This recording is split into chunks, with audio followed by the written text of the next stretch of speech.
Miami স্টেডিয়ামে বাংলাদেশ সময় ভোর 4টায় স্কটল্যান্ডের মুখোমুখি হবে সেজেসাওরা। কাগজে কলমে ম্যাচটি যতই স্বাভাবিক মনে হোক, বাস্তবে এর গুরুত্ব অনেক বেশি। কারণ গ্রুপের শীর্ষ স্থান ধরে রাখতে না পারলে নকআউট পর্বে ব্রাজিলের পথ আরও অনেক কঠিন হতে পারে। তবে ম্যাচের আগের আলোচনার বড় অংশ জুড়ে আছেন একজনই, নেইমার জুনিয়র। চোট কাটিয়ে ধীরে ধীরে অনুশীলনে ফিরেছেন ব্রাজিলের এই তারকা, কিন্তু তাকে নিয়ে কোনো ধরনের ঝুঁকি নিতে চান না কোচ কার্লো আনচেলত্তি। পরিকল্পনা পরিষ্কার, নকআউট পর্বের জন্য নেইমারকে শতভাগ প্রস্তুত রাখা। গ্লোবো স্পোর্টের প্রতিবেদনে বলা হয়েছে এই কারণে স্কটল্যান্ডের বিপক্ষে শুরুর একাদশে নেইমারের থাকার সম্ভাবনা নেই বললেই চলে। তবে সমর্থকদের জন্য আশা পুরোপুরি শেষ হয়ে যায়নি।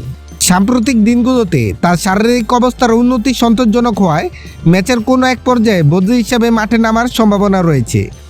যদি তা হয়, তাহলে বিশ্বকাপের মঞ্চে নেইমারের প্রত্যাবর্তনের আরেকটি অধ্যায়ের সাক্ষী হতে পারে মায়ামি।